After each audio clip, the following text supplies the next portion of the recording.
దసరా ఉత్సవాలకు సంబంధించి ఈరోజు ప్రొద్దుటూరు వెళ్ళటం జరిగింది. సో అక్కడ వాసవి కన్యకా పరమేశ్వరి దేవస్థానం వాళ్ళ ఆధ్వర్యంలో మనకు దసరా ఉత్సవాలు బాగా ఘనంగా జరుగుతాయి ప్రొద్దుటూరుకి. ఇంకా అక్కడక్కడ చిన్న చిన్న ప్రదేశాల్లో ఉంది. మనకు ప్రధానంగా ప్రొద్దుటూరు, మైసూర్ తర్వాత అంత ఘనంగా జరిగేది ప్రొద్దుటూరులో జరుగుతుందని అంటారు. సో కాబట్టి ఈరోజు వెళ్ళి ఆ టెంపుల్స్ అన్నీ కూడా చూసాము, ఆఫీసర్స్ కూడా మాట్లాడాము.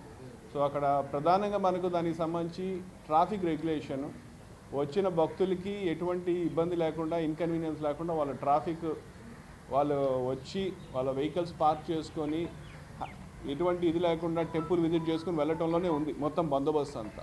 సో ఏదైతే ట్రాఫిక్ మేనేజ్మెంట్ రెగ్యులేషన్ ఉంది, దెన్ సెకండ్ వచ్చినప్పుడు ఈ ప్రాపర్టీ అఫెన్సెస్ జరిగే అవకాశం ఉంటుంది. అందరు ఆడవాళ్ళు వస్తారు, దేవత దగ్గరికి వచ్చినప్పుడు కొంచెం పిక్ పాకెటర్స్ కావచ్చు, లేకపోతే ప్రాపర్టీ అఫెన్సెస్ చేసే అవకాశం ఉంది. కాబట్టి క్రైమ్ ప్రివెన్షన్ కూడా చేయాల్సిన అవసరం ఉంది. కాబట్టి ఈ బందోబస్తు అంతటి కూడా దాదాపు ఒక 700 మంది సిబ్బందితోటి మనం బందోబస్తు చేసుకోవడం జరుగుతూ ఉంది.